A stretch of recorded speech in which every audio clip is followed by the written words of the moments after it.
Todos, por favor, deben encender las cámaras. Todos, todos.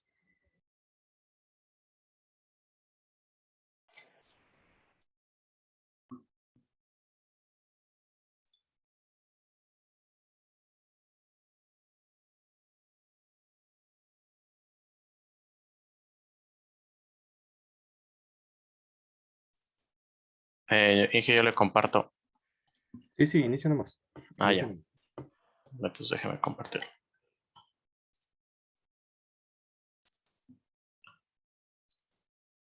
No sé si se ve. Sí, sí, sí se ve.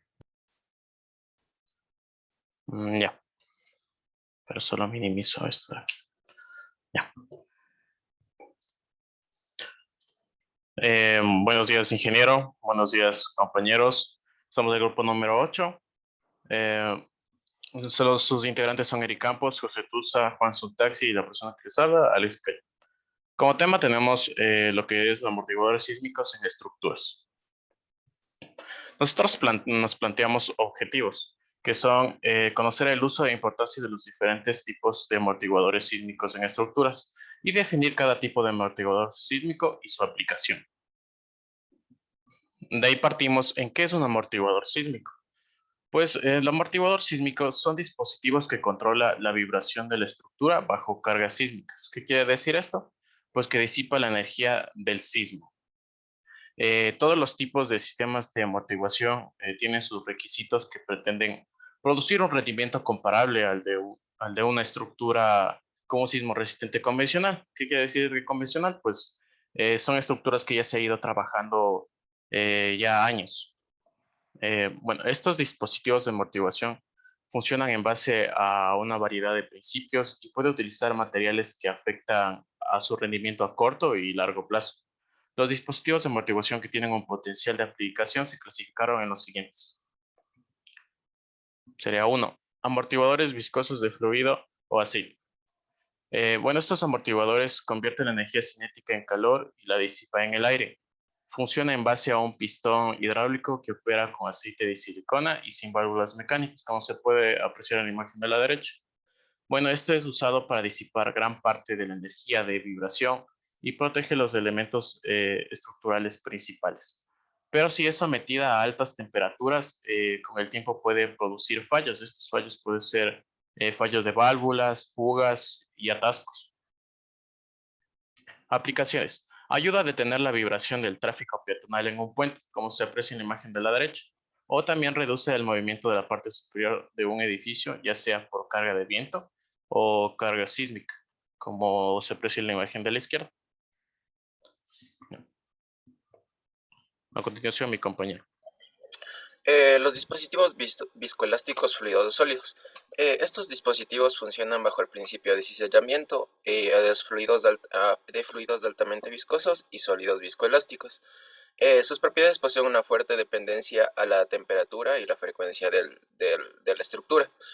También su comportamiento depende del fluido o del sólido del cual se espera que se endurezca con el tiempo. Siguiente, por favor. Ya. Los sistemas viscoelásticos sólidos. Estos sistemas están constituidos por una capa de material viscoelástico dentro de dos placas de acero. Estos están acoplados a los arriostres, que son los elementos secundarios de la estructura, disipando energía sujeta a deformación al corte, y están sujetas a los cambios de temperatura. Siguiente, por favor. Ya. Los sistemas viscoelásticos fluidos. Estos dispositivos disipan energía a través de la deformación de un pistón, el cual también posee una sustancia altamente viscosa, y estos dispositivos dependen altamente de la temperatura y la frecuencia del sistema.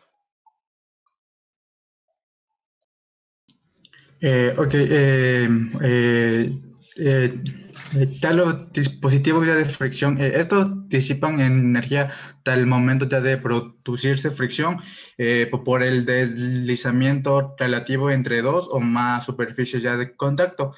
Estos trabajan cuando alcanzan un determinado nivel ya de carga en el dispositivo. Existen varios amortiguadores y que están diseñados para accionarse y trabajar antes que los miembros estructurales alcancen el estado plástico. Y como está mencionado ahí, funcionan según el principio de la interfaz de desplazamiento precargado planteado por dos problemas, que los denominamos ya la precarga y el coeficiente de fricción. La precarga puede reducirse con el tiempo debido a la fluencia de los materiales o al desgaste de la interfaz de deslizamiento provocado por un movimiento sustancial relativo con la carga de servicio o después de un movimiento sísmico de alta velocidad. Y el coeficiente de fricción en la interfaz de deslizamiento puede cambiar sustancialmente con el tiempo y se puede obtener una alta fricción deseable mediante el uso de la interfaz de deslizamiento ya de metal a metal. Sin embargo, estos promueven una corrosión adicional que es muy severa y que no debería utilizarse. En consecuencia, solo pueden ser útiles las interfaces bimetálicas de cadmio, aluminio y de cromo cobre, produciendo así un aumento al área real ya de contacto y a un aumento a la fuerza de fricción.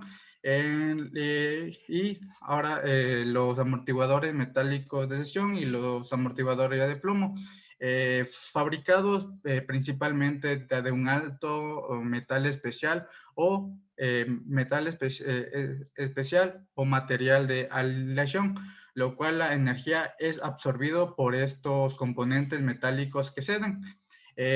La deformación inelástica del metal es un mecanismo efectivo para la disipación de energía de los terremotos y de entrada a la estructura.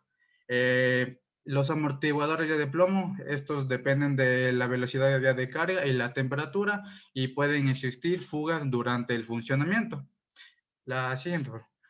También encontramos este cuadro del comportamiento histérico de los dispositivos, ya del amortiguador fluido viscoso, del viscoelástico sólido, ya del metálico y de fricción. En el primero, ya de fluido viscoso, este tiene una deformación ya de elipse, por lo cual estos se activan a desplazamientos pequeños.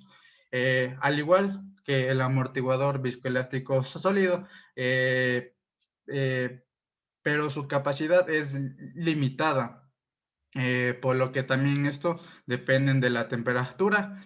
El amortiguador metálico, su comportamiento su comportamiento histerético es inestable, por lo que sabemos que un metal cuando sufre alguna deformación no vuelve a su estado original. Por eso su desventaja es si existe un evento sísmico severo, estos sí necesitan un reemplazo luego del evento producto ya del daño que ha ocasionado. Pero estos dos últimos amortiguadores, el metálico y el de fricción, tienen un comportamiento no lineal, por lo cual para un diseño óptimo se requiere un análisis no lineal, o sea, de que un estudio un poco más profundo para sus... Gracias. Ventajas y desventajas de los amortiguadores sísmicos. Amortiguador de fricción. Sus ventajas es que puede disipar grandes cantidades de energía. No son sensibles a cambios de temperatura ambiente, pero no obstante se requiere un análisis no lineal y la estructura va a quedar con desplazamiento residual si es que se produce un sismo. Amortiguadores de fluido viscoso. Las ventajas es que su comportamiento es lineal y fácil de modelar. Es bastante comercial por su alta eficiencia. Sus propiedades son constantes en altos rangos de variación de frecuencia y temperatura y tiene una mínima fuerza de restauración, pero la desventaja es que tiene dificultades de instalación y que requiere revisiones periódicas por posibles fugas del material viscoso. De igual manera, el amortiguamiento viscoelástico tiene un comportamiento lineal y fácil de modelar, pero se activa para bajos niveles de desplazamiento. Su comportamiento es elástico, es decir, que vuelve a su forma original. Las desventajas es que tiene una limitada capacidad de deformación y que de igual manera requiere revisiones periódicas. Aquí tenemos un pequeño resumen donde clasificamos en dos grupos, los que dependen del desplazamiento y de la velocidad. Los que dependen del desplazamiento son de tipo histérico, es decir, dispositivos metálicos y de fricción, que tienen un principio de operación de fluencia del metal y desplazamiento por fricción. Mientras que los dependientes de la velocidad tenemos tipo viscoelástico, que son dispositivos viscoelásticos sólidos, fluidos viscosos y viscoelásticos, que su principio de operación es la deformación de polímeros viscoelásticos, deformación de fricción, viscosos u orificios de fluido. Las conclusiones y recomendaciones. Se recomienda que para los amortiguadores viscosos siempre se tengan un mantenimiento para evitar las posibles fugas, y para los amortiguadores por fricción siempre se use un material que sea resistente al desgaste. Y se puede concluir que con el uso de amortiguadores se puede conseguir un comportamiento normal en condiciones de servicio y que además se consigue una mayor homogeneidad de sus desplazamientos. Muchas gracias. Gracias. A ver, una preguntita.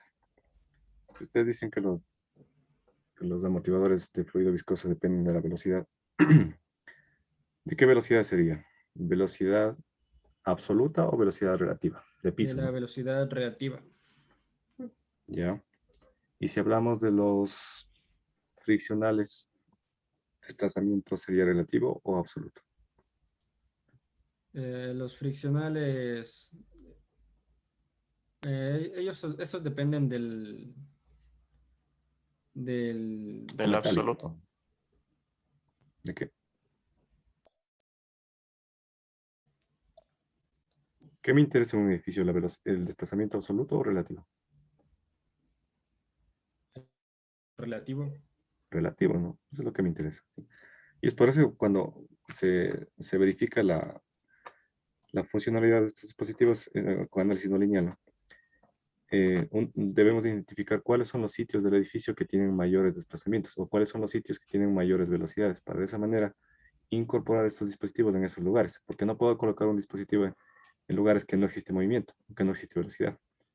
Entonces, de esa manera yo puedo identificar y ubicar estratégicamente dónde necesito y dónde se va a activar principalmente, porque en realidad son costosos, ¿no? Por ejemplo, los amortiguadores de fluido viscoso tienen un costo algo alto, ¿no? Sí, eso nada más. A ver, la rúbrica de calificación, lo que creo que no les dije, es la calidad de presentación, es 1.5, la exposición es 1.5, sí, cómo se desenvuelven, ¿no? Y el contenido que presentan es 2 puntos. En su caso, la calidad de presentación 1.3, exposición 1.3, y el contenido, sí, bastante resumido, práctico, ¿no? Tal vez les faltó un ejemplo por ahí. 1.7, les daría total, ¿cuánto sería? 4.3, ¿no? Sí, sí estamos, ¿no? Sí, Inge. Ya, gracias. A ver, Alex. Gracias, Inge. Alex, calla, ayúdame con un número, por favor. El 6. 6. Ya me van a ayudar el grupo 3, Fernando Cabrera, Carolina Encarnación, Lizeth Casa, Ángel Romero y Caterine Chacón. Inicio nomás, por favor. Inge, disculpa que lo interrumpa. Mantenemos las cámaras encendidas, ¿verdad? Sí, por favor, sí, sí, sí. Ya.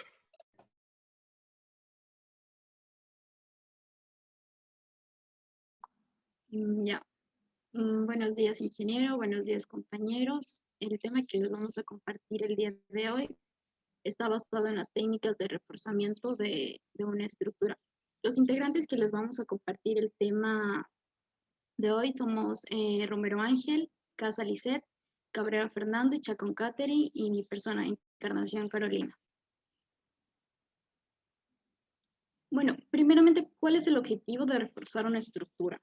El objetivo es incrementar la capacidad de desempeño estructural de la misma. ¿Cuándo nosotros debemos realizar o reforzar una estructura? Primero, cuando hay un cambio de uso en la edificación, es decir, cuando nosotros diseñamos esta edificación, ejemplo, destinado para oficinas, y en el transcurso pues se convierte en almacenes. Cuando existen asentamientos diferenciales producidos por las fallas en las cimentaciones, errores en la fase de proyecto o diseño, errores que se producen durante la fase de ejecución o construcción, que comúnmente es por la falta de calificación en el personal y también por la falta de fiscalización, que es muy común también. Problemas debidos a la degradación o deterioro de los materiales de construcción. Esto se produce por el paso del tiempo o porque los materiales están expuestos a agentes químicos, daños producidos por causas accidentales y modificación de criterios ante la respuesta sísmica. Depende mucho de la zona sísmica en la que nos encontremos. Otro factor también podría ser el cambio de normativa y códigos, ¿no? O reglamento que debamos tomar en cuenta.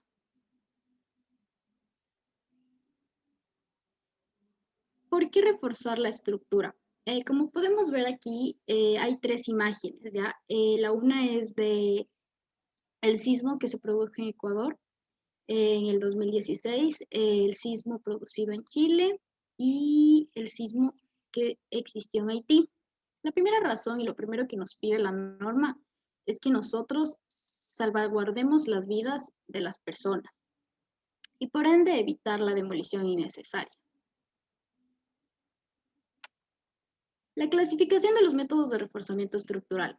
El incremento de la resistencia, donde tenemos adición de muros cortantes, adición de pórticos, adición de muros laterales a las columnas, adición de contraventos, refuerzo de vigas, introducción de holguras, especialmente en muros cortos, el incremento de ductibilidad, reducción de carga muerta, adición de muros cortantes, adición de contravientos, refuerzo de vigas y por último la combinación de resistencia y ductibilidad, reforzamiento de cimentaciones, adición de muros laterales a las columnas y reducción de las cargas muertas.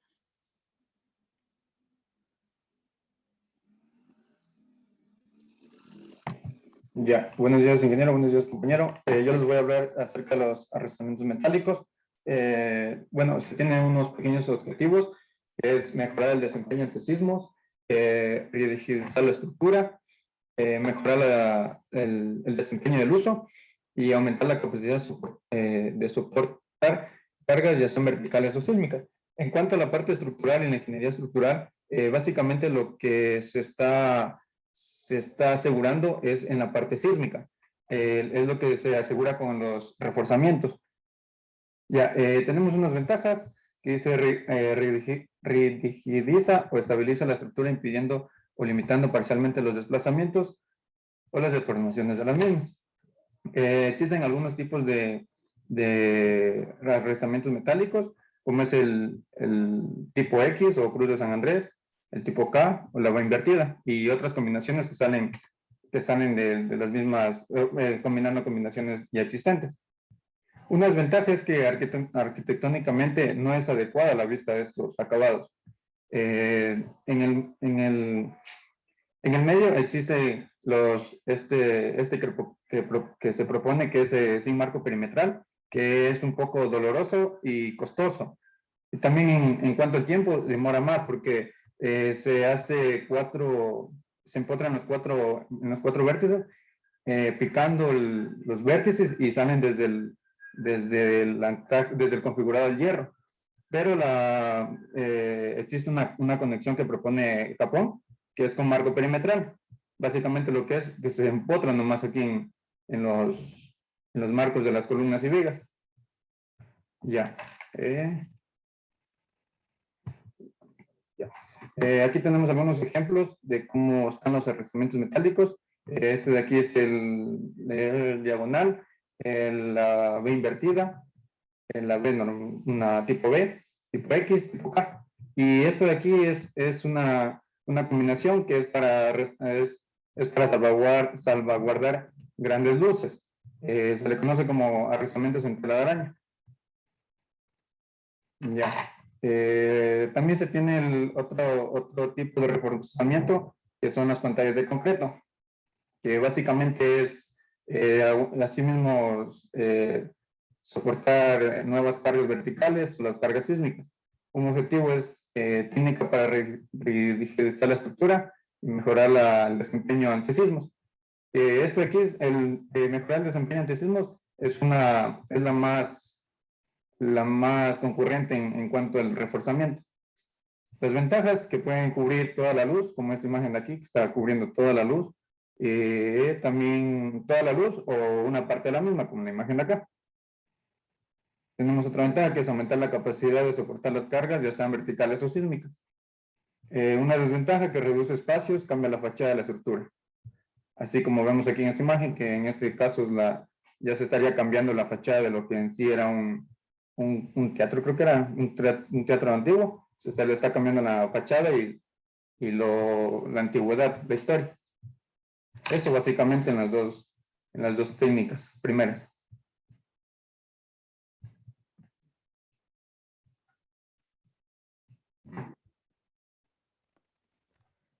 Buenos días, ingeniero. No sé si me escucha.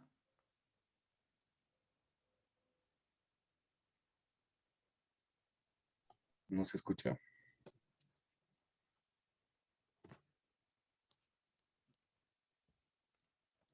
Ahí.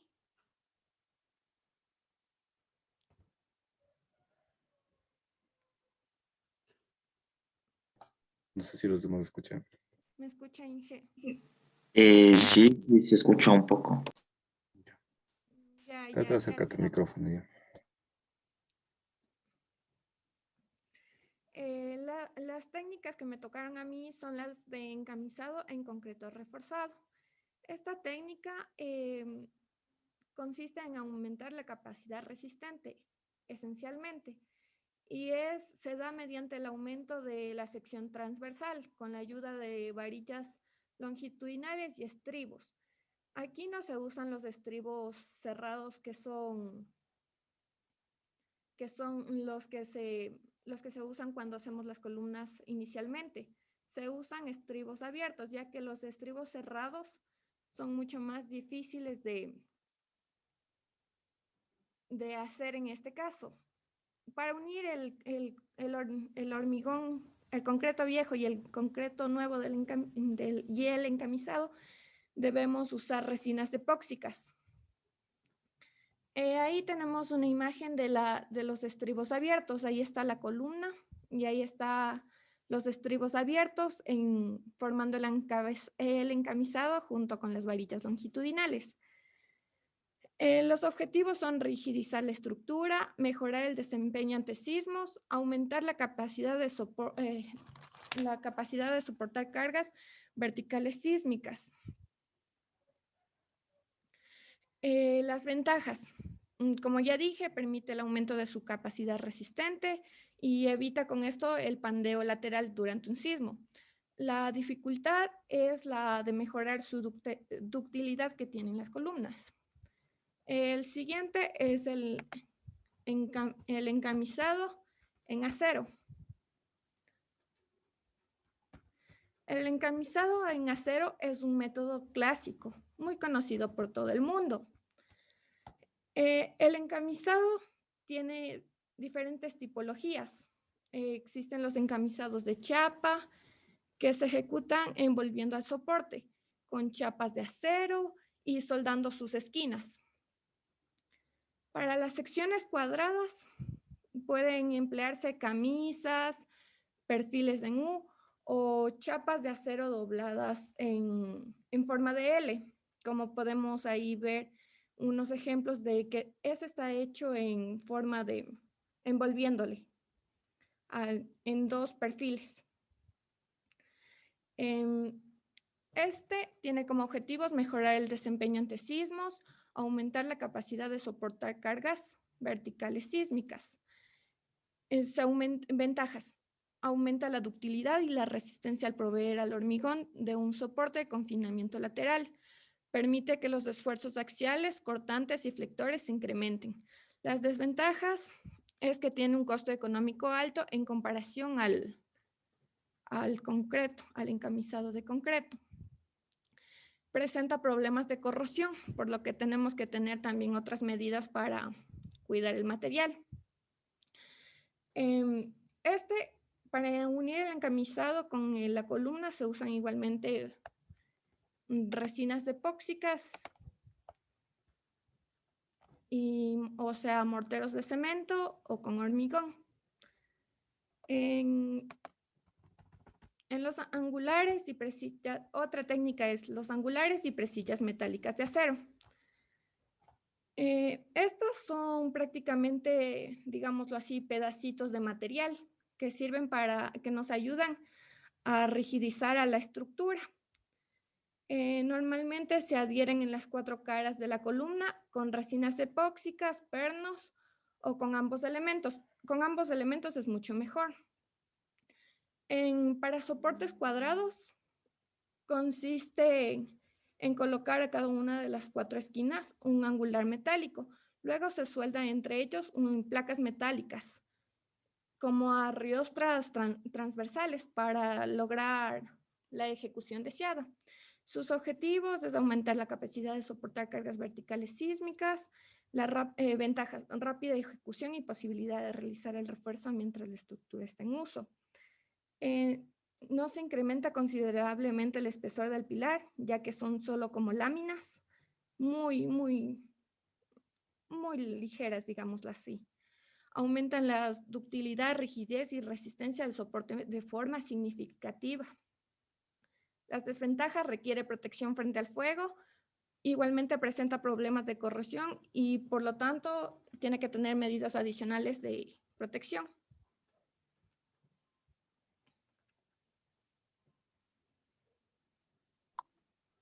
Ya, otra técnica también podría ser la implementación de perfiles metálicos. ¿Cuál es el objetivo de los perfiles metálicos? Buscan rigidizar la estructura y aumentar la capacidad de soportar cargas verticales y sísmicas. Este método consiste básicamente en la adición de chapas o perfiles de acero normalizados que trabajan solidariamente con la estructura de hormigón existente, garantizando una adecuada transmisión de cargas mediante unión soldada de los perfiles de acero, pernos, anclajes o mediante materiales sintéticos en base a la epoxídica. Se puede emplear el refuerzo de cimientos, pilares y jacenas. Es importante hacer un buen diseño de anclajes, chequear todos los modos de fallas. También hay algo muy interesante, SICA nos ofrece un software para poder revisar esto, pueden tomarlo en cuenta. Muchas veces son perfiles muy pesados, por ende se requiere de maquinaria pesada. Aquí podemos ver que tenemos un problema de pandeo en la losa, ¿no? Y la solución ha sido la adición de perfiles metálicos anclados a la losa.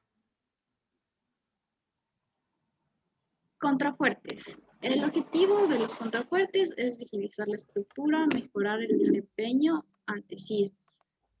Los contrafuertes son utilizados desde la Edad Media en las iglesias góticas, es decir, que no es una técnica nueva, es una técnica full antigua.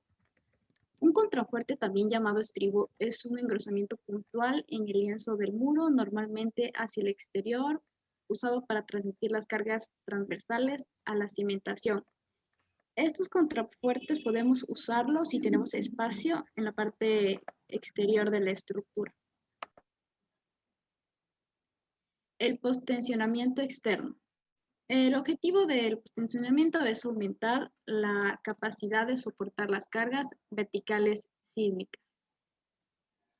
Son cables de acero que son tensionados en la parte lateral de las vigas para así aumentar la capacidad de flexión de la estructura.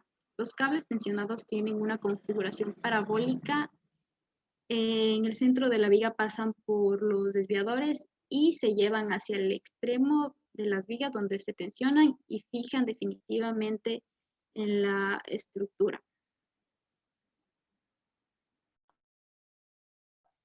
Disipadores de energía. Su principal objetivo se encargan de absorber la mayor cantidad de energía al momento de un sismo. La disipación no evita el ingreso de energía en la estructura, sino que la concentra en dispositivos especiales para reducir la cantidad de energía que se debe disipar en la estructura. Este sistema aporta amortiguamiento y rigidez a la estructura. Existen distintos tipos de disipadores, que son los metálicos, los friccionantes, los activados por velocidad, los fluidos viscosos, muros viscosos, activados por desplazamiento y velocidad, y viscoelásticos sólidos. Ya, la aislación sísmica se limita la energía que ingresa a la superestructura a través de elementos flexibles en dirección horizontal colocados en la base de la columna o en los primeros niveles de la estructura. Esto con el fin de separar de los movimientos del suelo.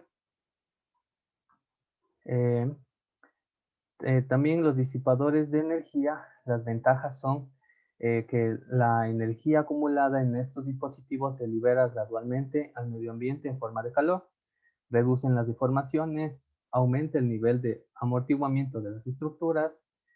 Las desventajas, que algunos tipos de disipadores pueden requerir ser reemplazados parcial o totalmente luego de un sismo. También otra desventaja es que se necesita de mantenimientos constantes después de alguna solicitación, porque a veces los disipadores pueden quedar totalmente destruidos o bueno, ya no pueden, bueno, también podrían producir desplazamientos a largo plazo. Aquí en esta imagen tenemos que este es del Centro de Investigaciones ESPE, donde fue construido con disipadores y amortiguadores y aislamiento de energía. En este caso, esto está montado sobre los contrafuertes y fijados con las placas a los pórticos. Bueno, siguiente. Ya. El aislamiento sísmico. El aislamiento sísmico, objetivo es aumentar el amortiguamiento de la estructura y disipar la energía. Las ventajas son que el incremento del periodo fundamental de la estructura genera reducción en las aceleraciones espectrales, lo cual reduce las aceleraciones en la base de la estructura y en los pisos de la edificación. Las desventajas, entre las limitaciones de esto está considerado el espacio circulante alrededor de la edificación que permite el libre movimiento de la misma. También una desventaja sería la presencia de aisladores que impone un plan de mantenimiento para la estructura. En este ejemplo tenemos que este es del puente de la ciudad de Quito, ¿cómo se llama? Chiche, donde se colocaron el aislamiento sísmico en las bases del puente. Eso, siguiente. Aquí también materiales compuestos por FEDP, que son de fibras que son de fibras de polímeros.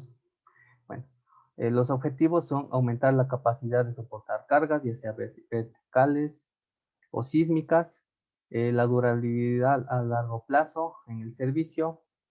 Las ventajas es provocado por la ductilidad en muchas condiciones exigentes para garantizar su rendimiento a largo plazo en diferentes aplicaciones y entornos. Instalación rápida. Desventajas es que lo más importante es el costo de la materia prima, pero se iría, igualando con la mano de obra rápida, y también se garantizaría un tiempo de inactividad mínimo. También la fibra de carbono tiene una deformación a la rotura muy baja, por lo que no es recomendable que se use en aplicaciones donde se requiere mayor utilidad. Bueno, ya hemos hablado sobre técnicas de reforzamiento que han sido adecuadas para edificaciones, pero ¿qué ocurre con edificaciones patrimoniales?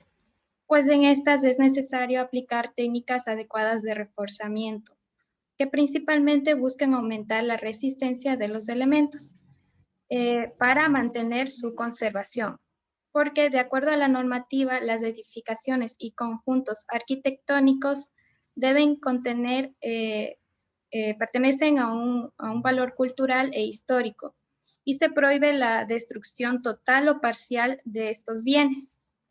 Es por ello que se debe buscar técnicas adecuadas para estas, como por ejemplo el anclaje. El anclaje de un elemento, como bien lo dice, se produce mediante barras o cables de acero. Su uso puede ser en cubiertas, techos o muros. La ventaja es que mejora la estabilidad de la estructura e impide deformaciones excesivas. Como vemos en la imagen, este es un ejemplo de anclaje permanente al terreno.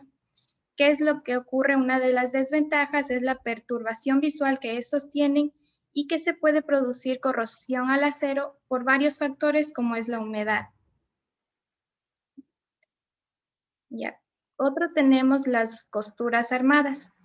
Esta técnica se basa en la realización de vacíos en los elementos a reforzar, en donde se introducen barras de metal, acero inoxidable o titanio.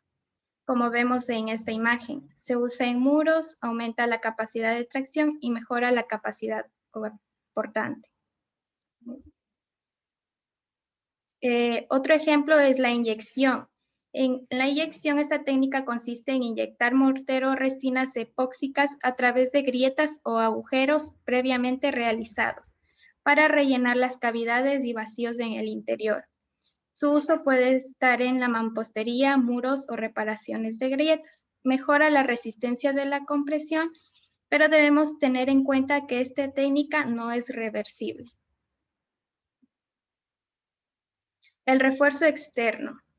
Esta es la aplicación de un refuerzo en las caras externas de los elementos, utilizando material de alto rendimiento como mallas de acero o polímeros. Su uso principalmente es en muros y columnas, mejora el comportamiento sísmico de las estructuras y posee conexiones eficaces en los muros. Se usa material de alto rendimiento, como ya bien lo habíamos dicho. Y también tiene la sensibilidad a la temperatura y la dificultad en el curado. Esto como desventaja. Me gustaría mencionar también que se usa el encamisado de concreto, pero esta técnica se recomienda principalmente para reforzar cimentaciones, porque es altamente invasora y pues al recubrir el elemento original se pierde parte de la identidad arquitectónica. Como recomendaciones, debemos buscar la mejor manera de utilizar las técnicas de reforzamiento, pues existen muchas. Y tal vez debemos basarnos en la norma vigente que se encuentre en el país y también evaluar las desventajas del método para así que no existan inconvenientes. Y como conclusión, debemos, al evaluar las edificaciones, podemos buscar el reforzamiento más óptimo y siempre buscar de manera de economizar nuestra obra. Es por ello que buscamos tratar de evaluar la edificación con previos análisis y buscar un reforzamiento óptimo para esta. Gracias. Gracias.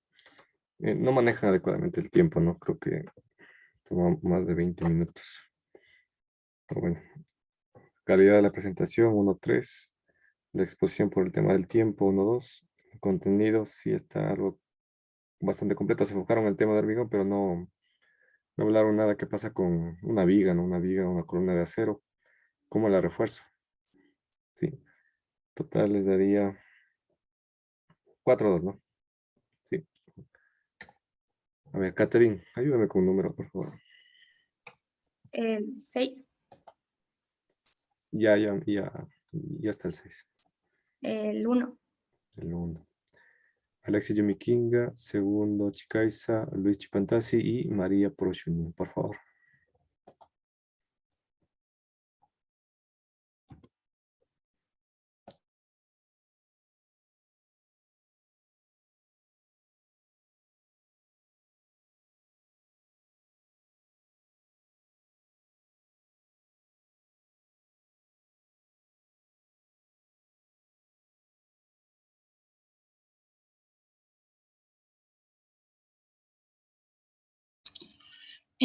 Buenos días, ingeniero. Buenos días, compañeros.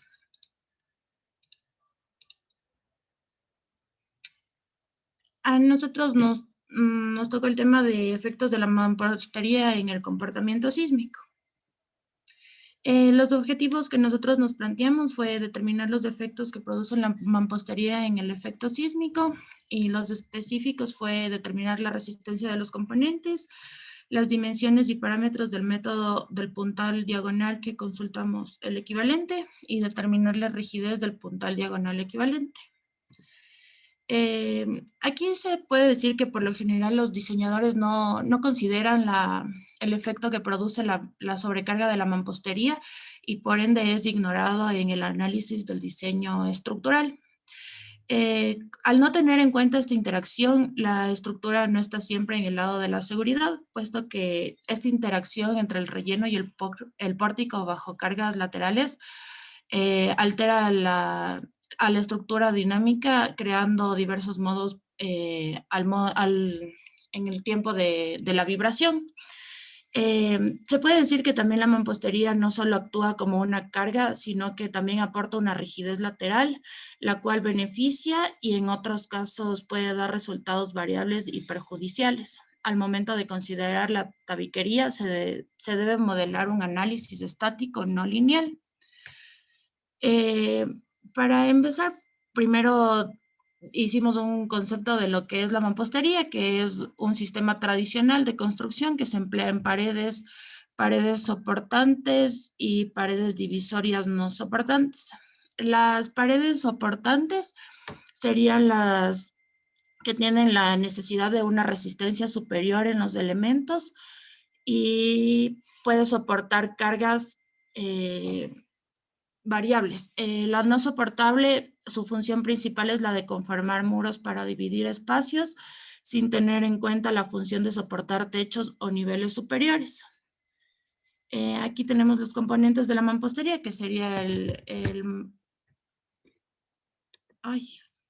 mortero y la unidad de mampostería. Siguiente. A ver, la resistencia a la compresión en los bloques. A la estructura, al actuar monolíticamente la mampostería con la estructura, necesitamos considerar algunos elementos, como por ejemplo lo que es el módulo de elasticidad de los bloques.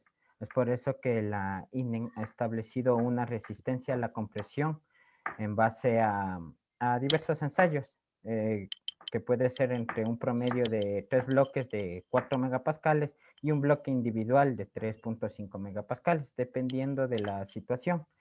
Y a partir de la resistencia podemos calcular el módulo de elasticidad representativa para una mampostería, que sería con la ecuación de EM igual a 900 por FM. FM viene a ser la resistencia a la compresión. Ya. También en muchos de los casos, cuando se trabaja con mampostería de ladrillo, la expresión a calcular sería un aproximado de 500 por la resistencia a la compresión. Siguiente. Ya. Existen varios, como dijo mi compañera, en muchos de los casos, algunos calculistas no consideran el uso de la mampostería. Y es por eso que la incorporación de la mampostería en modelos computacionales se debería ser considerado como un elemento finito, tomando en cuenta la mampostería a través de elementos finitos o tipo Sheltings. En cambio, en cálculos manuales, como sabemos calcular lo que es el modelo espectral, considerando una matriz de rigidez, podemos hacerle que la mampostería se genere en el método basado y más exacto, que es el puntal diagonal equivalente, desarrollado por Milestone, donde la mampostería se considera un puntal equivalente. Ya. El modelo analítico matemático considera que en la fórmula el ancho del puntal equivalente varía entre un 10 y un 25%. Esto a su vez existen varios métodos de cálculo, pero en nuestro caso habíamos considerado el FEMA del 356. Siguiente. Ya, el FEMA propone una expresión para determinar el ancho equivalente del puntal aplicable en la rehabilitación sísmica de edificios existentes. El FEMA adopta una rigidez equivalente de Milestone, donde fue el primero que propuso, en donde considera la mampostería, el módulo de elasticidad de la mampostería, el espesor de la mampostería, el ángulo de inclinación del diagonal o del puntal equivalente diagonal. También considera el módulo de elasticidad de concreto y la inercia. Al trabajar monolíticamente, esto se puede considerar como un solo elemento. Y así calculamos. Siguiente.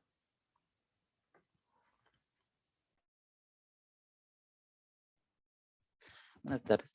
Buenos días. El ancho equivalente del puntal que vamos a analizar para el modelo matemático lo vamos a determinar mediante la representación de la viga inclinada que podemos ver en el gráfico, el cual tiene un espesor T que vendría a ser el ancho del bloque que haya sido colocado en esa sección. Ahora, como mencionó anteriormente mi compañero, la ecuación que vamos a utilizar es la del FEMA, lo cual necesitamos el parámetro de rigidez equivalente, que ya vamos a calcular a continuación, el H de columna, H de la columna, que vendría a ser entre los ejes de la viga, es decir, toda la sección donde está ocupada la mampostería. Y el LD, que vendría a ser la longitud de la diagonal, total de la longitud de la diagonal. Para esto de aquí, el parámetro de rigidez equivalente, vamos a emplear esta fórmula que estamos viendo aquí, en el cual necesitaremos el módulo de elasticidad de la mampostería, el cual ya obtuvimos anteriormente por medio de las tablas y de ensayos previos.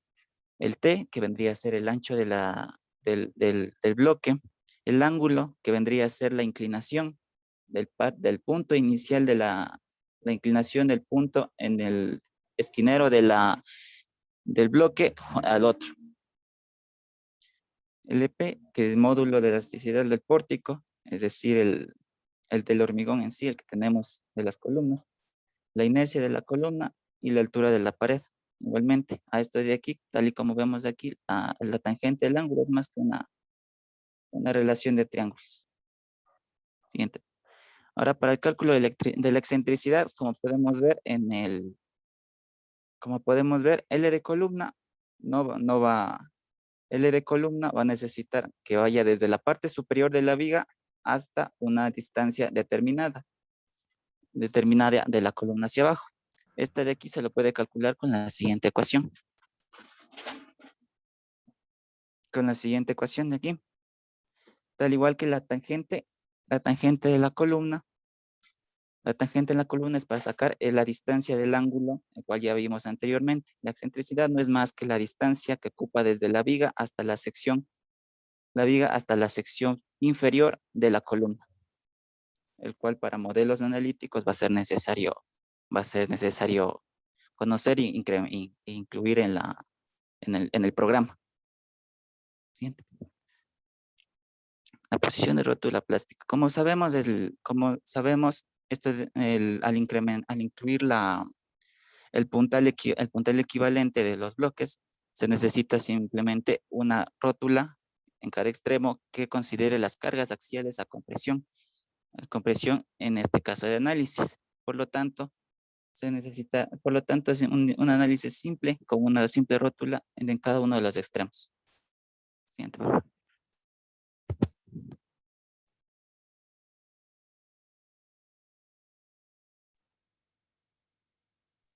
Buenos días, ingeniero. Yo les voy a dar el ejemplo de cómo determinar el ancho del puntán.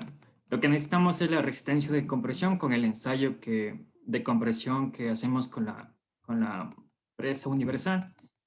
Determinamos la resistencia de compresión y una vez conseguimos el módulo de elasticidad de la mampostería. Una vez, también necesitamos el módulo de elasticidad del concreto, de las columnas y las dimensiones de las columnas. Lo que tengo aquí en el gráfico que me planteé, tengo una columna de 30 por 30 y saco la inercia de la columna. El ángulo de inclinación del puntán y la longitud de la diagonal. Lo que propone la Maidstone para sacar la rigidez diagonal es esta fórmula que tenemos aquí, que me da 1.245. Y la altura de la mampostería es la altura libre de 255 centímetros. Y el ancho espesor que saco con la fórmula que nos especifica la FEMAX, que me da 0.68 metros. Y esta diagonal tiene que estar separada desde la cara de la viga a una distancia de 0,75 metros. Siguiente. Este puntal diagonal tenemos que modelarle en un programa como GLTax, porque este puntal se hace un análisis estático no lineal, o conocido también como un análisis de Push-Over. Donde tenemos las rótulas plásticas, tenemos que considerar del puntal en la mitad de la diagonal, y de las vigas y de las columnas a la mitad de la dimensión más larga del nodo. De una vez, aquí hicimos un ejemplo sacando la matriz de rigidez para cuando sin considerar la mampostería y cuando consideramos la mampostería, donde en el periodo fundamental tenemos, sin considerar la mampostería, me da 0.61 segundos, y cuando considero la mampostería me da 0.25, donde lo que nos especifica lo que leí, más vale que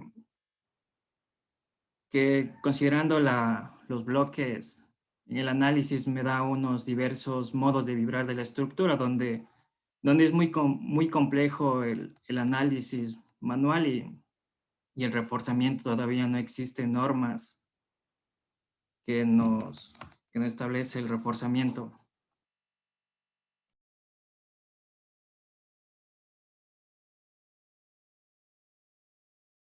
Ya, bueno, las conclusiones que nosotros obtuvimos fue que para edificaciones en planta, la incorporación de la mampostería en el análisis sísmico representa un cambio.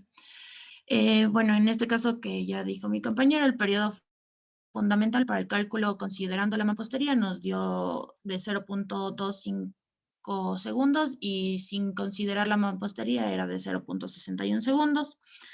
Los resultados obtenidos nos muestran que las formas modales no varían considerando o no la mampostería. Y bueno, como recomendaciones, nosotros dijimos que para evitar un mayor colapso de la edificación ante un sismo, deberíamos de considerar el efecto que produce la mampostería para un mejor análisis del diseño. Tomar en cuenta la resistencia a la compresión de la mampostería, debido a que los bloques restringen los efectos de las deformaciones del mortero cuando se produce un sismo, y se debería tener un espaciamiento entre la columna y la mampostería. Ese espaciamiento puede utilizar algún material flexible, como la colocación de espuma flex. Muchas gracias. Gracias, Temi. Sí, bastante bien. Claro, lo que provoca la mampostería en realidad es que rigidiza la estructura. Ustedes ya vieron, me pareció un poco exagerado de pasar de 20.25 segundos a, perdón, de 0.60 a 0.25. Pero bueno, esa es la idea, ¿no? En realidad, claro, la mampostería rigidiza la estructura. Ya, bien, bien, bastante bien. Calidad de representación 1.4, exposición 1.4, contenido 1.5, tendrían 4.8. ¿Estamos? Sí, A ver, gracias. David, ayúdame con un número. Gracias, ingeniero. 5. 5. Por favor, Luis Arango, Yandy Tobar, Anthony Camacho, Esteban Cajas y David Esteves. Inicio nomás.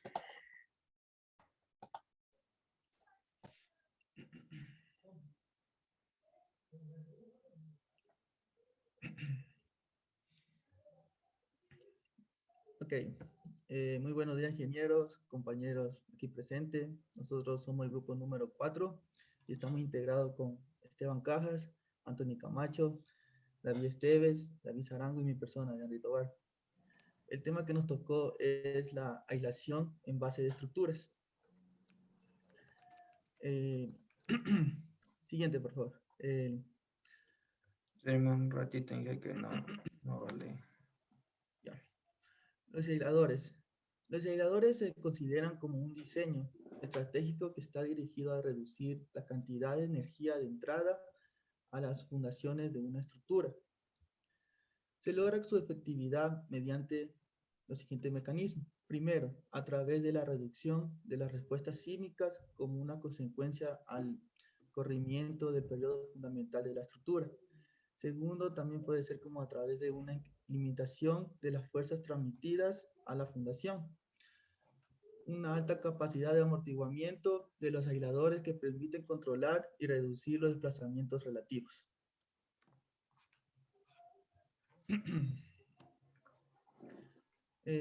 Tipos de aisladores.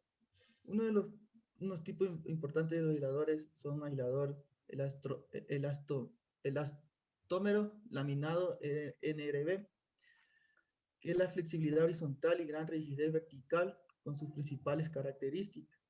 Este sistema ofrece grandes ventajas como las siguientes: obtención de aislamiento efectivo, recuperación de desplazamientos y una buena capacidad de tensión vertical.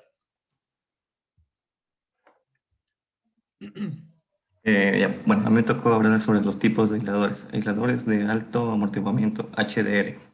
Ya. El aislador de alto amortiguamiento elimina el uso de un núcleo de plomo, proporcionando la misma funcionalidad. Este aislador elastomérico está internamente compuesto por planchas metálicas intercaladas entre sí con capas de elastómeros. El caucho interno tiene la capacidad de proporcionar flexibilidad y rigidez requiriendo para este tipo de aislador. Y por último, debido a la composición química del elastómero, proporciona un excelente amortiguamiento, lo cual lo hace útil al momento de absorber los movimientos debido al sismo y a las condiciones ambientales presentes en el lugar de instalación.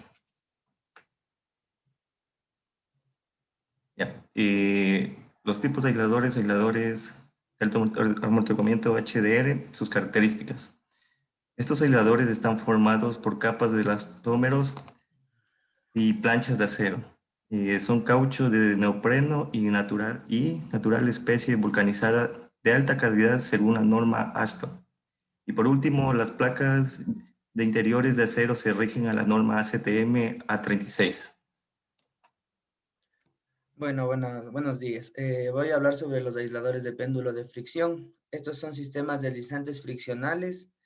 Consisten de un deslizador resbalador articulado sobre una superficie de acero inoxidable esférica.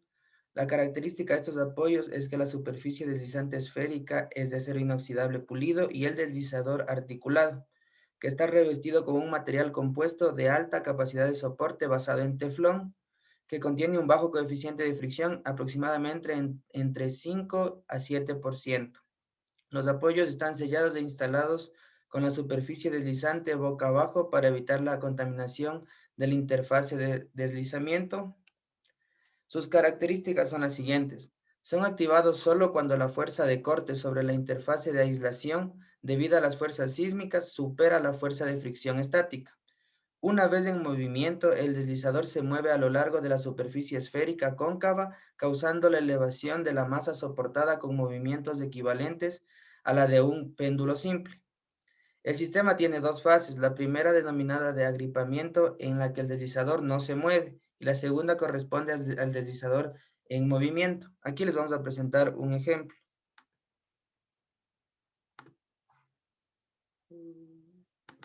Un ejemplo claro de esto fue lo que pasó en el puente Los Caras, que es en Bahía de Caracas. Ese puente tiene 160 aisladores, de los cuales 152 son de este tipo FPS. Ese puente recibió un terremoto de 7.8, lo cual tuvo un pico en el suelo de 35% de la gravedad, el cual, según los estudios, si no tenía estos aisladores, podía haber colapsado. De los 160 a los 152 aisladores son de este tipo, los cuales son de triple, como podemos ver aquí, son de triple péndulo friccional. La obra está evaluada en, si no estoy mal, está evaluada en 102,5 millones y tiene un ancho de 13,20 metros, lo cual hubiera sido una pérdida muy significativa para el país, pero no pasó esto debido a los aisladores. Solamente 4 aisladores sufrieron daños, los cuales ya fueron cambiados en su debido momento, y el comportamiento de estos aisladores, como podemos ver aquí, en este sismo actuaron como sismo fuerte y sismo devastador, en los cuales los aisladores trabajaron de 30 a 65 centímetros de desplazamiento. Eso también toca tener en cuenta que se colocaron 4 en cada pila, se colocaron 4 aisladores en esta obra.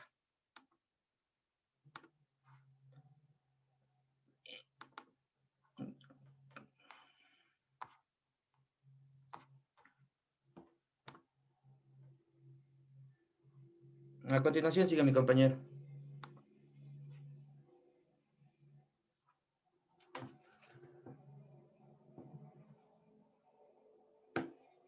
Anthony. Saranco. Bueno, tipos de aisladores. Los aisladores elastoméricos. Los aisladores están formados por un conjunto de láminas de goma, elastómero, con placas de acero intercaladas entre sí, logrando la adherencia de estos materiales gracias a la vulcanización de la goma y al aplicar presión a alta temperatura en el momento de su manufacturación. El elastómero está compuesto normalmente de carbono hidrogenado, oxígeno o silicio, cuya característica principal del elasticidad y flexibilidad frente a cargas antes de fracturarse. Muchas de las razones por las cuales el plomo se utiliza como núcleo en este tipo de aisladores son la fluencia del mismo bajo los esfuerzos de corte, con deformaciones relativamente bajas, comportándose como un sólido elastoplástico, la restauración de sus propiedades mecánicas.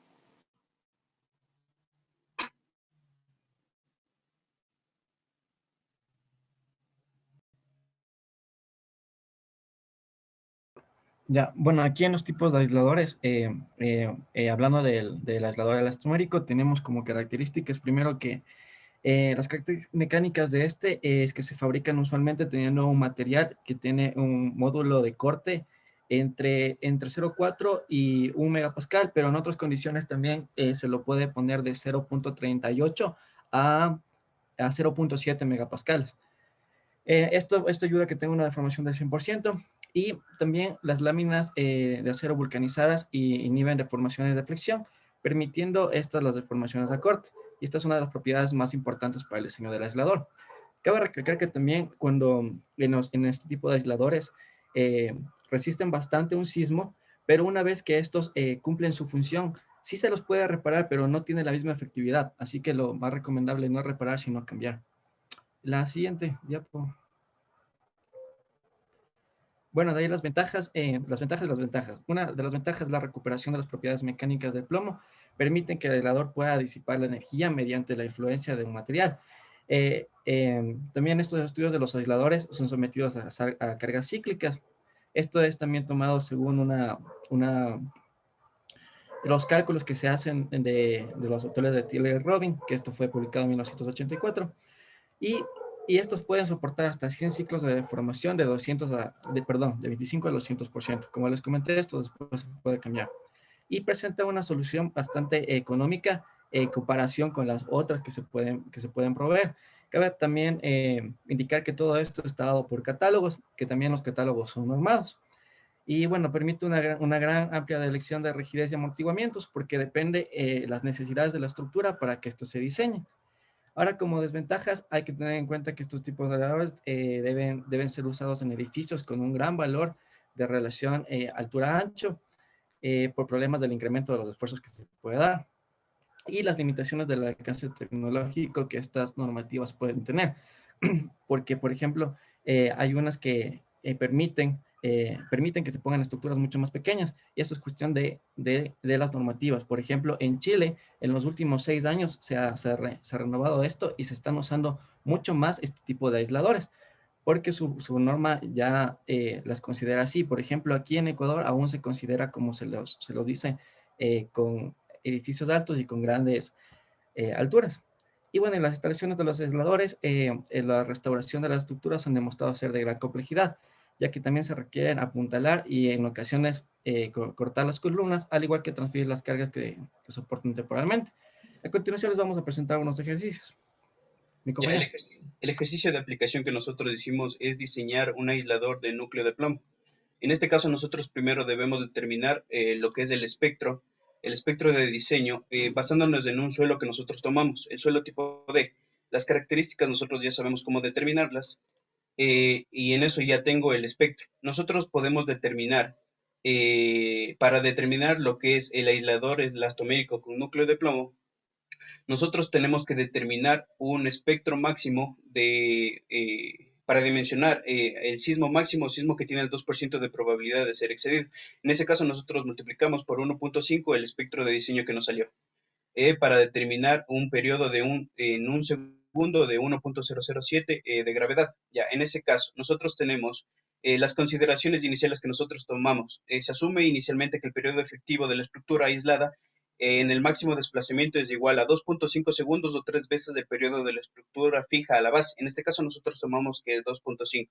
Se considera un amortiguamiento efectivo inicial para máximo desplazamiento. En este caso nosotros tomamos del 15%, pero también nosotros podemos determinar del 2% al 50%, con el cual este Excel también está ahí. Nosotros del procedimiento, debemos determinar primero el cálculo de desplazamiento máximo lateral. Todas estas fórmulas están tomadas por el libro que usted nos aconsejó de Christopher, ¿cómo es? Cristópolis, perdón. Listo. El cálculo de desplazamiento lateral máximo es donde podemos ver la gravedad, la aceleración máxima espectral en tiempo de un segundo, en el periodo de un segundo, el periodo efectivo, y eso dividido para 4pi al cuadrado por el amortiguamiento efectivo. Nos salió el desplazamiento máximo lateral, que es de 463.85 milímetros. Después nosotros determinamos lo que es el desplazamiento máximo total. La del desplazamiento máximo total nosotros calculamos por esta fórmula. En este caso nosotros nos dimos en dirección X y Y datos, de los cuales Y es igual a 15 metros, la excentricidad es de 1.5 metros, la B es igual a 16 metros y la D es igual a 30 metros. Entonces, reemplazando en esta fórmula nos dio que nuestro desplazamiento máximo total es igual a 572 milímetros en la dirección en X y en Y 494 milímetros. En estas dos nosotros debemos tomar la mínima. Después de eso nosotros realizamos lo que es cálculo de la carga axial última. Nosotros nos dimos valores, cálculo, carga viva y carga muerta, de lo cual nosotros debemos determinar la carga última. La carga última tomamos como 1.5 carga muerta más 1.25 carga viva, ya que la carga muerta nosotros adicionamos el 0.30 de lo que es de la carga sísmica. Entonces nosotros sacamos lo que es la carga última. Después determinamos el cálculo del diámetro del aislador. El diámetro se calcula teniendo en cuenta el desplazamiento máximo lateral y la carga axial última, tomando en cuenta el más crítico. En este caso nosotros multiplicamos por 1.5 el desplazamiento máximo lateral que salió. Esa es la primera opción. O también la segunda opción, nosotros debemos ocupar esta fórmula donde nos da con un esfuerzo permisible de 8 megapascales. Y nosotros sacamos lo que es el diámetro del aislador. En este caso nosotros tomamos para identificar el tipo de aislador esta guía que es de la DIS del catálogo.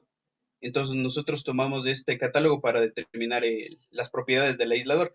Para ver si es que nosotros cumplimos con esas propiedades, nosotros podemos calcular distintos procedimientos. El cálculo de QD es igual al peso que nosotros sacamos de cada aislador que tiene el peso que recibe cada aislador, del 3% al 10% multiplicado ese peso. En este caso nosotros determinamos el peso que multiplicado que el 6%. En ese caso nos sale 19.56 toneladas.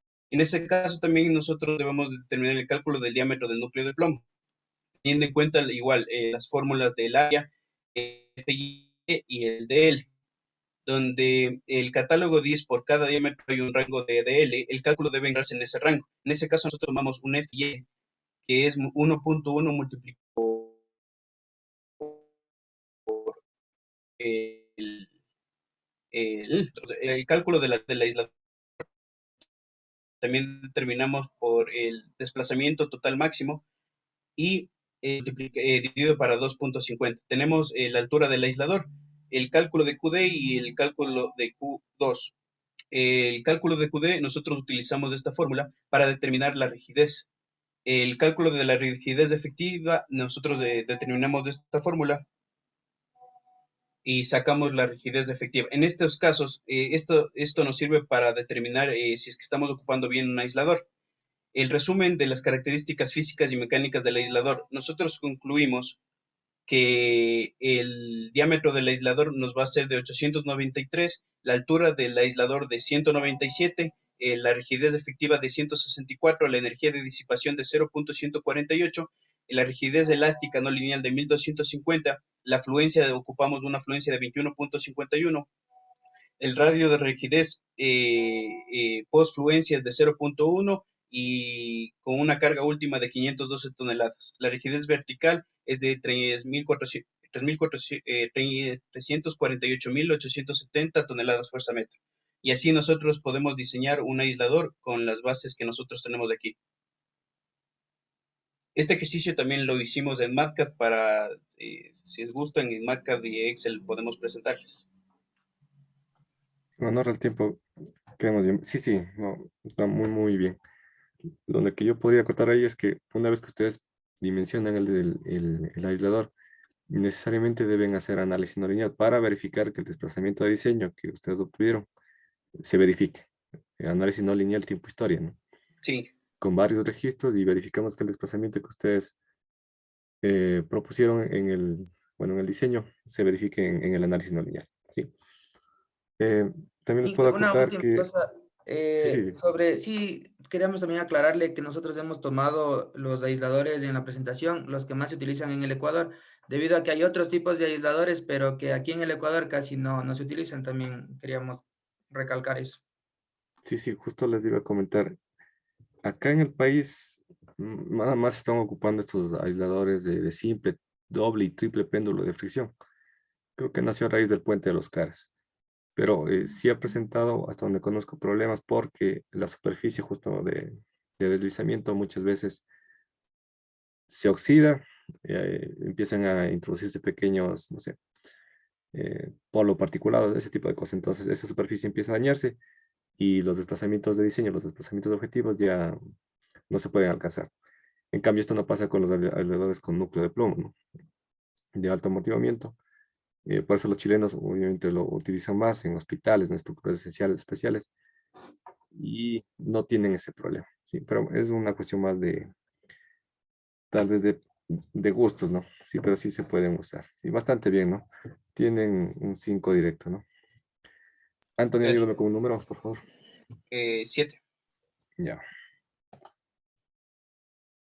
Vamos con el grupo 6, Julio Balcázar, Alex Pachacama, Stalin Jumbo, Erika Chaluisa, por favor.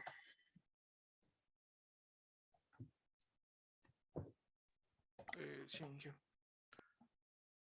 Muy buenos días, ingeniero. A continuación, nuestro grupo conformado por Chaluisa Erika, Balcázar Julio, Jumbo Stalin, Y mi persona Alex Pachacama vamos a presentar el tema de análisis no lineal dinámico de estructuras en tiempo-historia. Bueno, los objetivos que llevamos a cabo en nuestra investigación tenemos como principal un objetivo general, que es demostrar nuestra resistencia, rigidez y ductibilidad aceptables para que nuestra estructura resista a un evento sísmico y que la estructura tenga un rendimiento aceptable con un óptimo y eficaz diseño. También nos guiamos en un objetivo específico que vamos a llevar a cabo, que es elaborar un estudio de suelos en la zona de análisis y clasificarlo de acuerdo a sus características. Como introducción, en nuestra investigación logramos encontrar información en la que el análisis dinámico no lineal nos ayuda para demostrar la resistencia, rigidez y ductilidad aceptables para resistir un evento sísmico y que tenga un rendimiento aceptable.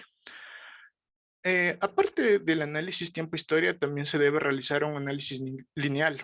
El diseño de la estructura deberá cumplir con todos los criterios.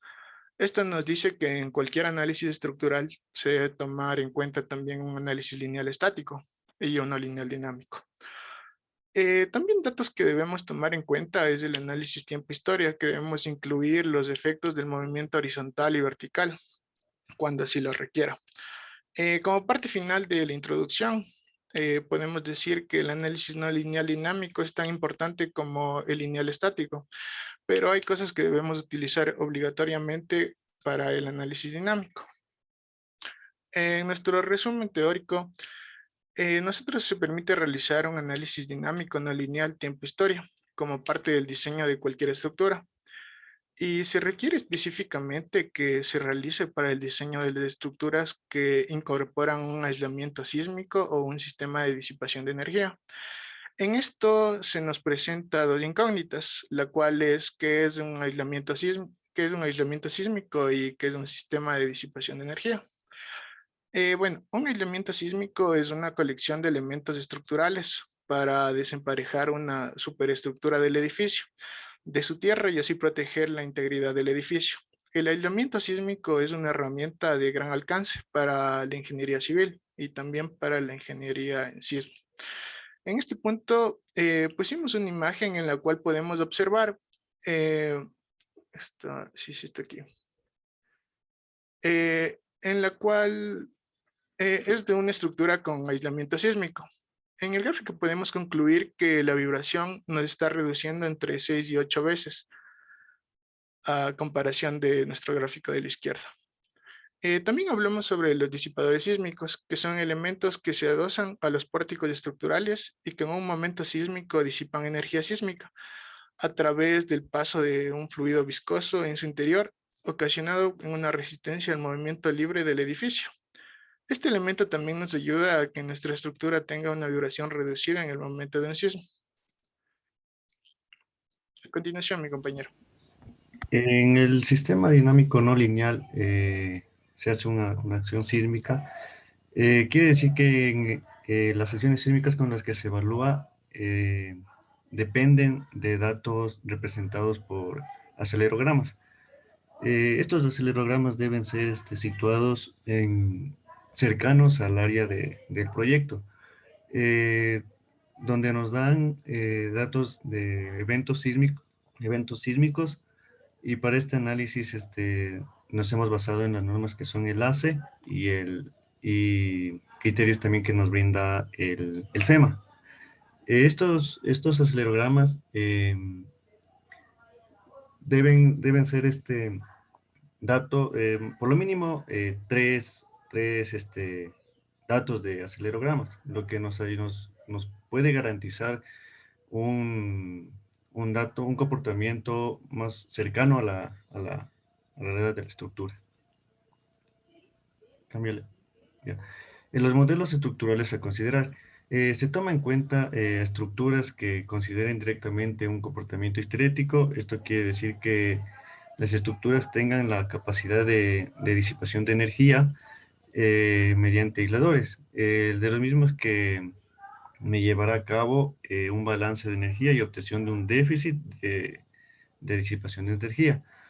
Esto quiere decir que si yo yo tengo una estructura y al modelarla ya con un registro sísmico, ya que sea validado, se puede realizar un balance de energía, que esto consiste en la distribución de energía con respecto al tiempo. Conocer la cantidad de disipación de energía que presenta la estructura y cuál es el déficit que representa ante la presencia de este evento sísmico de entrada. El análisis, este análisis no se lo puede obtener mediante el método estático ni con el espectral. Cabe recalcar que para los análisis de espectrales deben ser análisis ya corregidos. Esto se lo puede hacer mediante la ayuda de un software que puede ser el Seimo Signal. Cámbiale. Ya, en este ejemplo que vamos a observar es un video de aproximadamente 30 segundos donde claramente se puede ver dos tipos de estructuras, una sin aislador, el cual no puede disipar ningún tipo de energía, por lo que conllevaría mayor desplazamientos de la estructura. En la otra estructura se puede observar que ya contempla ya el diseño de disipadores de energía, como son los aisladores viscosos, que nos ayudan a que la estructura tenga el menor desplazamientos horizontales. Los datos de los acelerogramas deben ser en ambas direcciones horizontales, no solamente en una.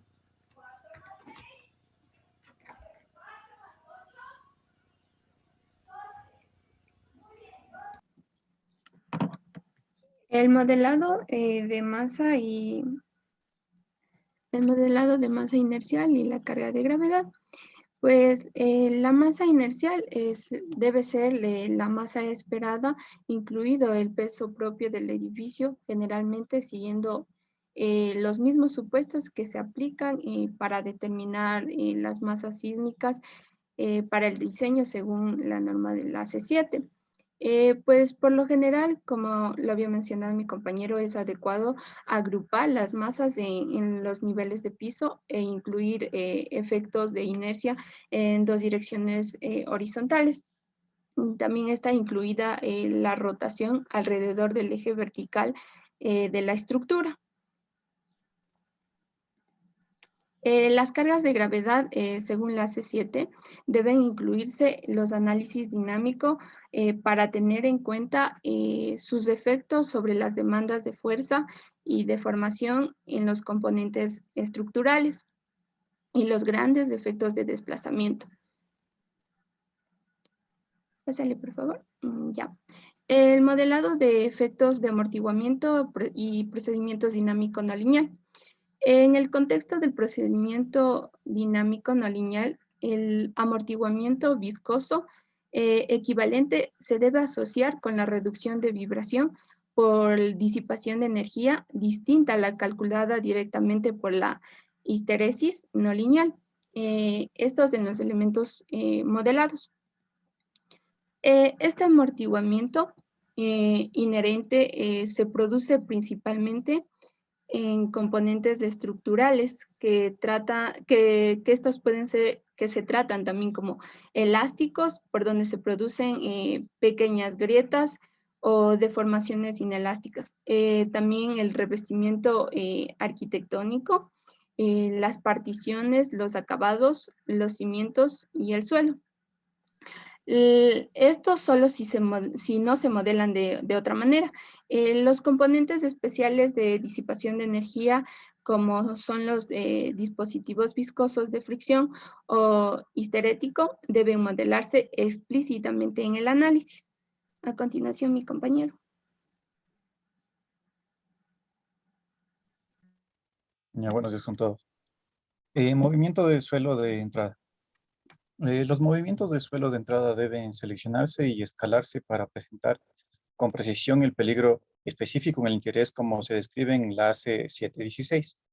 Los movimientos de suelo deben reflejar las características de fuente sísmica dominante en el sitio de la construcción. Ya bueno, para este método se dice que se debe tener como mínimo 3 registros con los componentes ortogonales. El registro debe ser en el lugar del proyecto, debe ser en el mismo tipo de suelo del que se va a hacer el proyecto y el espectro debe ser escalado. El límite de factor de escala permisible es de aproximadamente de 0,25 a 4. Esto se realiza para tener una respuesta más cercana a la realidad del comportamiento de la estructura. Cada conjunto de registros de aceleraciones del terreno resistirá en un par de componentes de aceleraciones horizontales, elegidas y escaladas de eventos individuales. Para cada par de componentes horizontales de movimiento de suelo, se construirá un espectro de pseudoaceleraciones y para el rango de periodos a trabajar se ocupará de entre 0,2 a 1,5 del periodo fundamental de la estructura. Ya. Conclusión,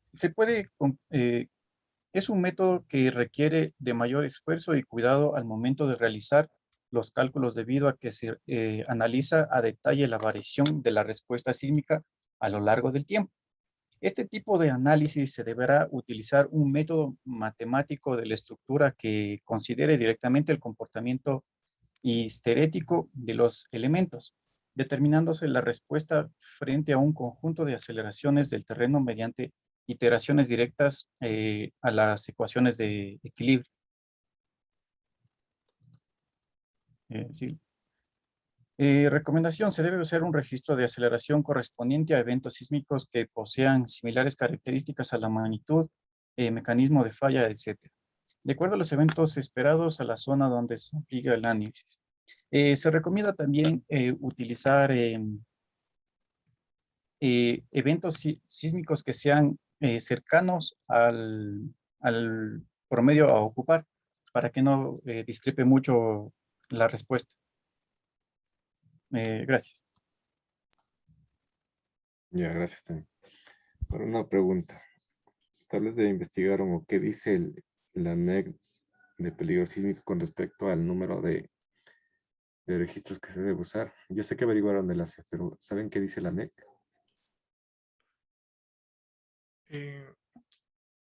Sí, que tenemos o sea, los números de registro del mínimo es de 3. O sea, puede ser 3, 7 y 11. Y si existe mucha incertidumbre, debemos utilizar entre 7 y 11. 7 pares de registros, es decir, debo considerar las dos componentes horizontales del evento. Ya. Sí, les falta un poco, ¿no? Bastante teórico en realidad.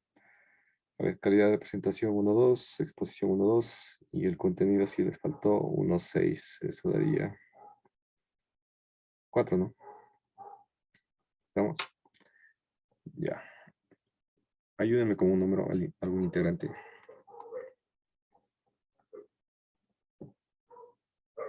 El 3. 3, ya. Por favor, Alison López, Lisset de la S, Adriana Chassi, Freddy Juca y Alex Vizcaíno.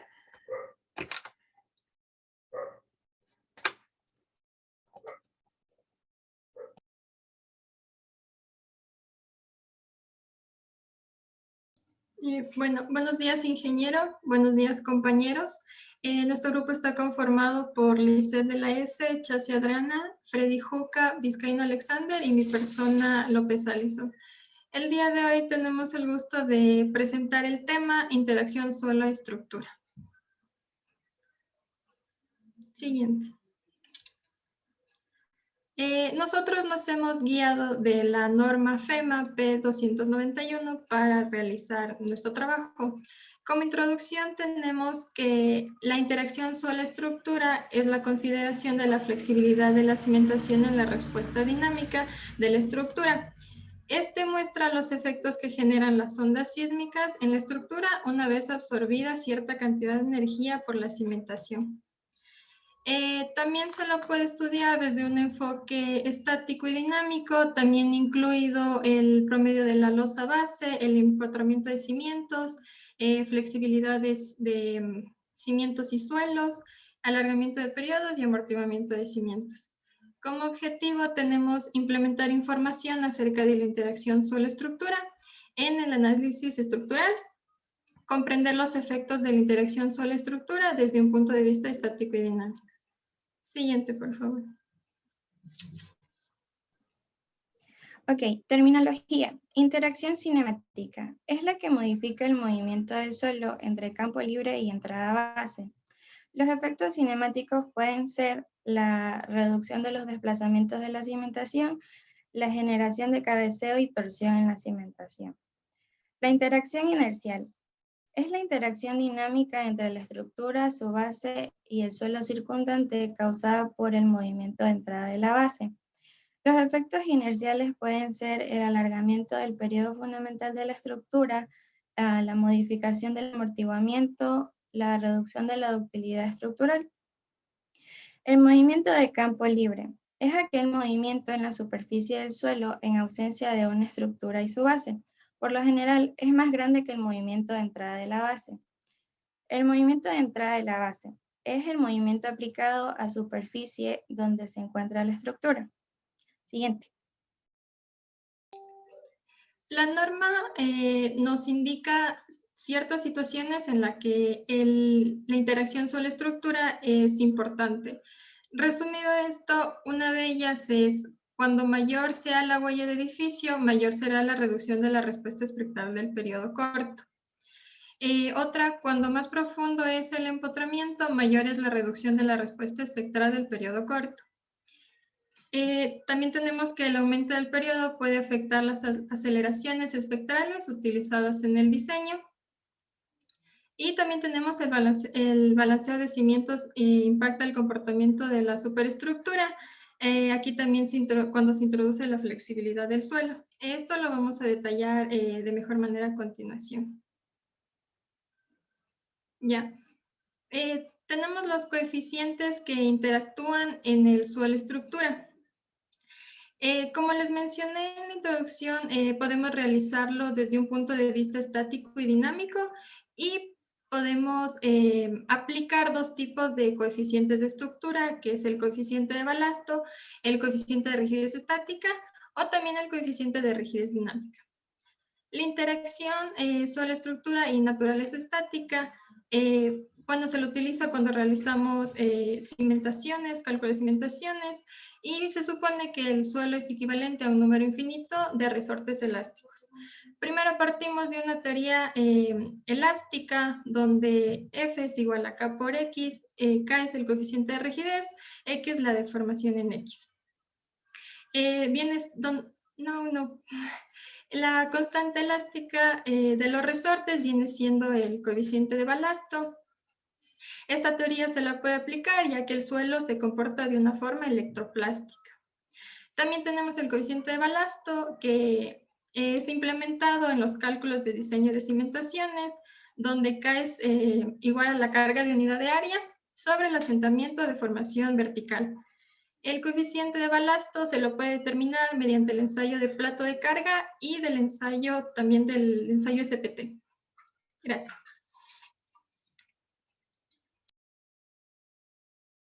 Listo, yo les voy a hablar sobre el promedio de losa base.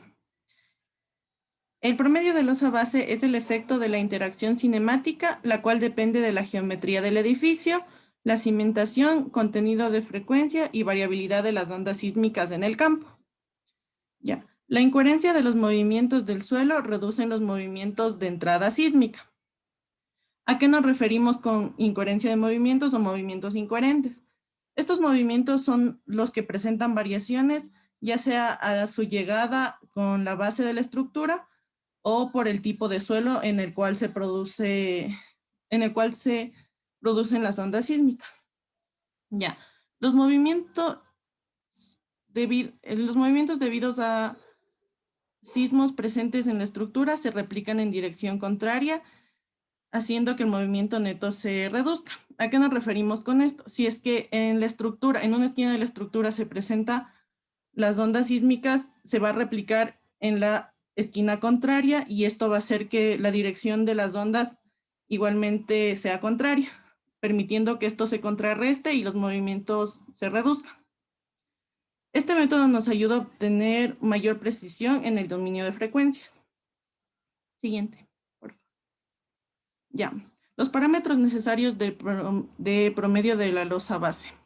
Es el área de la base, la velocidad de onda de corte efectiva promedio. Esta se toma en base a la profundidad del perfil efectivo bajo la base. Esta profundidad se toma como la mitad del tamaño equivalente de la huella del edificio. Para las ecuaciones mostradas a continuación, el rango de velocidad va de los 650 a los 1650 pies sobre segundo. Ya, esto tiene que cumplirse con la relación periodo sobre velocidad de ondas de corte. Como podemos ver, para el tamaño equivalente de la base, tenemos el B sub O y las fórmulas que están propuestas ahí, tanto para pies sobre segundo como metros sobre segundo. Y el B basa, que tiene que igual cumplir las fórmulas que están ahí. Sin embargo, la segunda fórmula no es tan utilizada porque no se obtiene con mucha frecuencia un valor que sea mayor a 1 por las limitaciones que tiene, ya que dice que el periodo tiene que ser, no puede ser menor a 0,2 segundos y la velocidad no tiene que exceder esos límites que están ahí. De ahí tenemos el cálculo del factor de modificación y las condiciones de base de edificios. Estas condiciones nos ayudan a saber en qué tipo de edificaciones podemos utilizar el promedio de losa base. Gracias.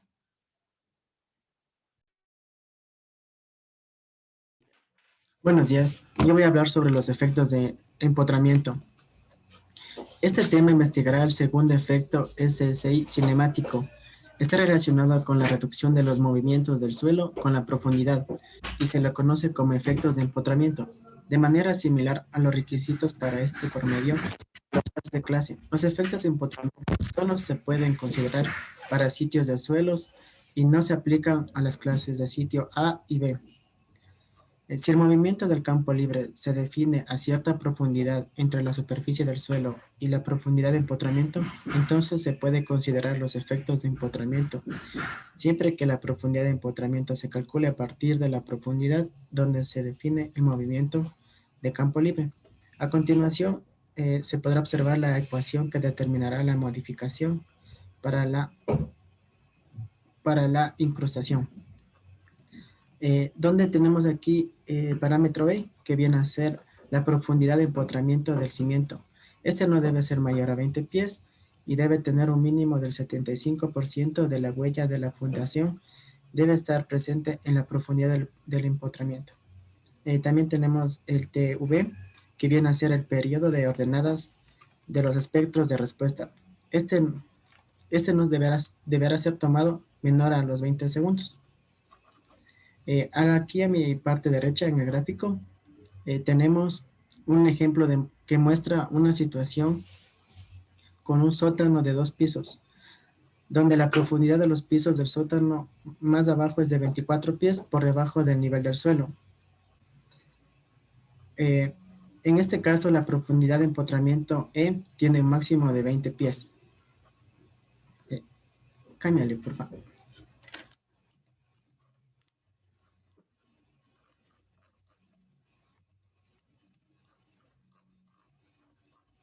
Ya, la flexibilidad de cimientos y suelos.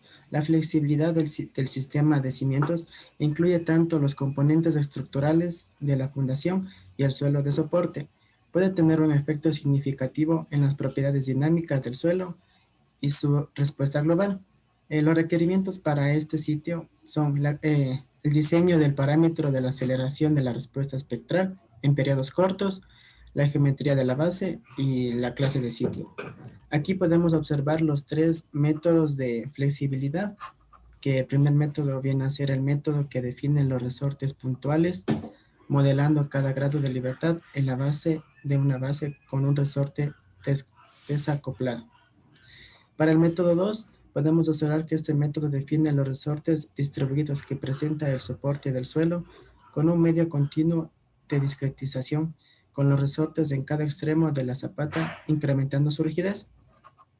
Aquí para el método 3 se puede observar que este método define los resortes distribuidos que presenta el resorte del suelo con un medio continuo discretizado, con un valor uniforme para los resortes o largo de una zapata. Gracias.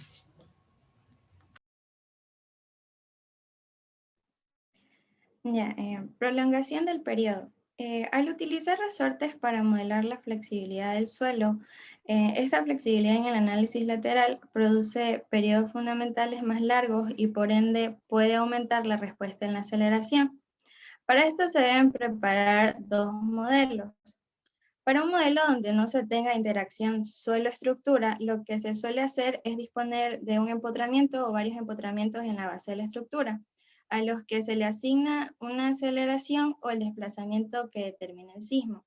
De esta forma, el cortante o las fuerzas que son transmitidas a la estructura están fijados por él. Sin embargo, cuando tenemos en cuenta la interacción suelo-estructura, lo que se disponen son cimentaciones flexibles, que tienen su propia rigidez y su propio amortiguamiento. Por tanto, la acción sísmica que se transmite al edificio desde el terreno no es la magnitud del sismo, sino que estará filtrada por esa flexibilidad que tiene la cimentación y el terreno que lo rodea. Además, se debe tomar en cuenta la respuesta sísmica. La FEMA ajusta el espectro según la proporción de interacción, es decir, que va a existir una interacción inercial. Como podemos observar en el gráfico, la línea continua es la que hace referencia a la condición de base rígida y la línea punteada hace referencia a la condición flexible. Entonces podemos observar que para estructuras rígidas existe un incremento en la aceleración. Para este tipo de estructuras, este efecto sería algo perjudicial porque a pesar de haber un incremento en el periodo de vibración, es mayor la flexibilidad y hay un incremento de la aceleración y por ende va a haber un incremento de la fuerza inercial y un incremento de la fuerza sísmica de diseño. En cambio, se puede observar que para periodos grandes, es decir, para las estructuras flexibles, la respuesta en la aceleración va a disminuir. En este tipo de estructuras sí es conveniente hacer el análisis de interacción suelo-estructura. A continuación, mi compañero les va a explicar un ejemplo práctico.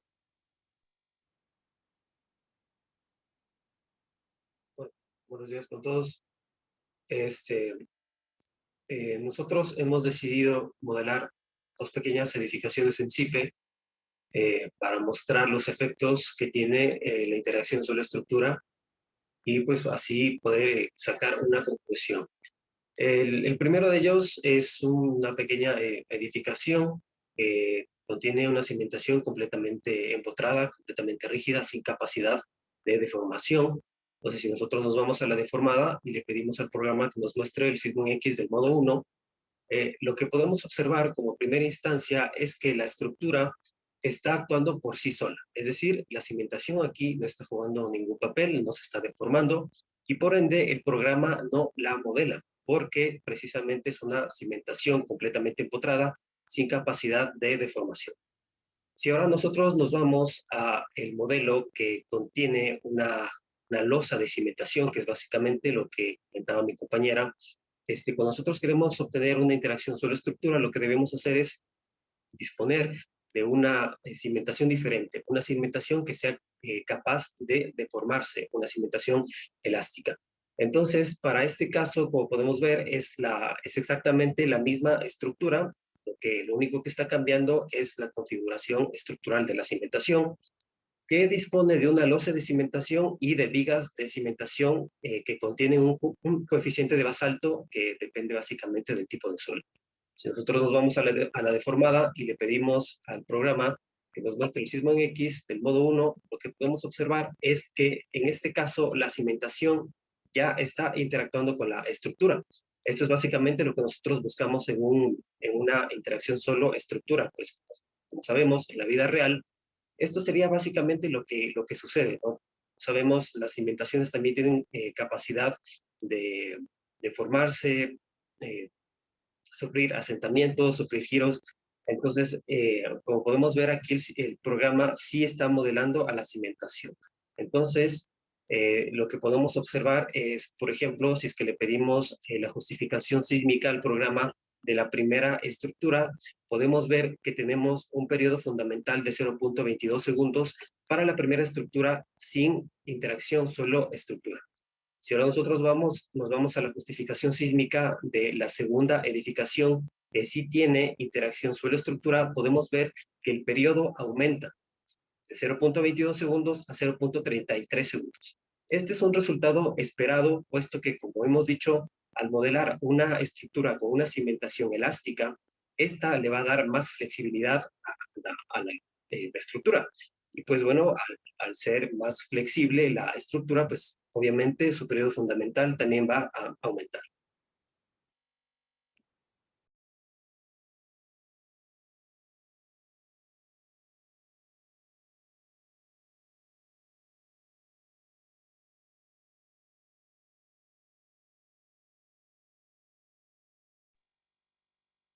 Y pues bueno, eso sería todo básicamente. Muchas gracias. Ya, muchas gracias. Claro, no sé, para resumir lo que hace la interacción sobre la estructura al considerar el suelo de fundación deformable es que los periodos de la estructura crecen, ¿no? Normalmente van a crecer.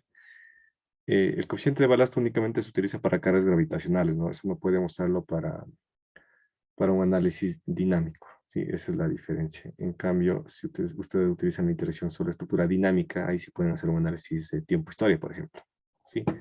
Eso que quede claro. Hay ecuaciones empíricas, por ejemplo, para determinar el coeficiente de balasto, como ustedes decían, a través del SPT, a través de la velocidad de onda de corte, o incluso a través de la capacidad portante del suelo. Sí se puede. Pero como les digo, esto es únicamente para cargas gravitacionales, ¿sí? Ya, sí está bastante bien. A ver, la calidad de la presentación. 1.4. La exposición 1.4. El contenido del ejercicio, sí, bastante didáctico. Vamos a dejarlo en 1.8. ¿Cuánto les daría eso? 4 a 6. Exacto, 4, 6. Sí. Bueno, creo que en honor al tiempo, vamos a dejarlo ahí. Creo que faltan 3 grupos, ¿no? Vamos a verlo la siguiente semana, en los 2 días que tenemos clase. Fijamos con ustedes fecha de prueba. No. A ver, llevamos 16. Podría quedar para de hoy en 8.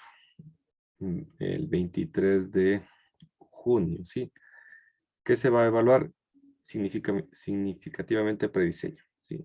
Prediseño de elementos, losas, vigas y columnas. ¿Estamos? Y obviamente habrá alguna parte teórica, ¿no? De todo lo que tiene que ver con el diseño de elementos, al menos de un hormigón armado, ¿sí? Que es la base para el prediseño, ¿no? ¿Estamos? ¿Alguna duda? Por favor. Perdón, ¿me puedes repetir la fecha de la prueba? De hoy en 8, sería el 23 de junio. Ahí, ya. Sí.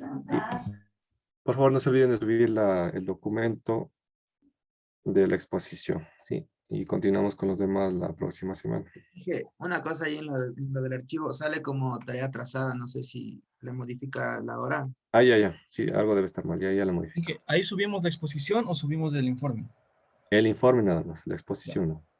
En PDF, no se olviden, ¿sí? Y la nota que tienen, pues yo le subiré a cada uno. ¿Estamos? Listo, ¿no? Muchas gracias. Sí, espero que les haya servido estos temas extras que en realidad no se pueden ver a detalle en el curso porque el tiempo no da, ¿no? Pero a futuro seguramente alguno de ustedes lo va a estudiar a fondo, ¿no? Listo, gracias, ¿no? Nos vemos la siguiente semana. Cuídense. Sí, bien. Hasta luego.